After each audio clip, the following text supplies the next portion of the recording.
Eto nga pala yung Philippine store guys, parang opposite side lang namin. Napakalapit lang siya, parang 2 tumbling lang ba? At dahil nagkikrave ako ngayon ng mangga at alamang, eto nga at pupuntahan natin si Philippine store para bumili tayo ng alamang na ating igigisa. Kasi nga guys, nung pumunta ako sa safari, may nabili ako na green na mangga. At dahil cravings ko ngayon ng mangga at alamang, yan, hindi na ako nagdalawang isip na bumili ng mangga. At the same time, bibili nga dito sa Philippine store ng alamang.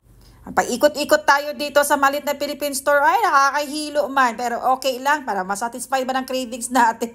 Parang naglilihi lang. May nalaman pa akong paturo-turo dyan. Kasi nga guys, ang hinahanap ko is yung alamang na hindi pa siya luto. Yun nga lang kasi at walang available. So no choice na naman ako guys. And siya nga pala, itong store na to ay madalas puntahan ng mga Pilipino. Kasi mostly mga hinahanap nila ay nandito na. Bago pala ako bumaba guys, is heto nga at nakapag-chop na ako ng mga ingredients na aking isusute. So nandyan ang chili, ang bawang, ang sibuyas, and of course ang aking alamang. And flexing ito nga yung nabili namin na mangga na mahigit 1 kilo doon sa may safari. Na first time din namin pumunta doon guys.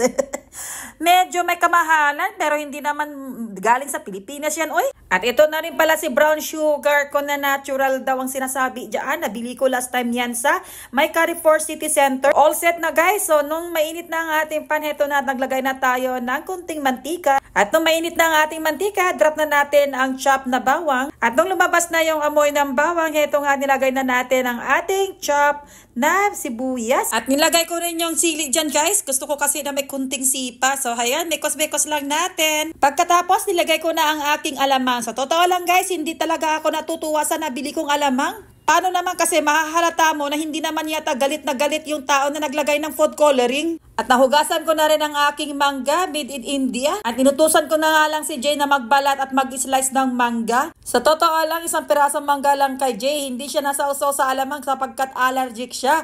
O sa kanya naman, ang trip niya is isausaw daw sa soy. O diba, kanya-kanyang trip lang yan. So ayan, pansinin nyo guys ang aking alamang. O diba, napakatapang.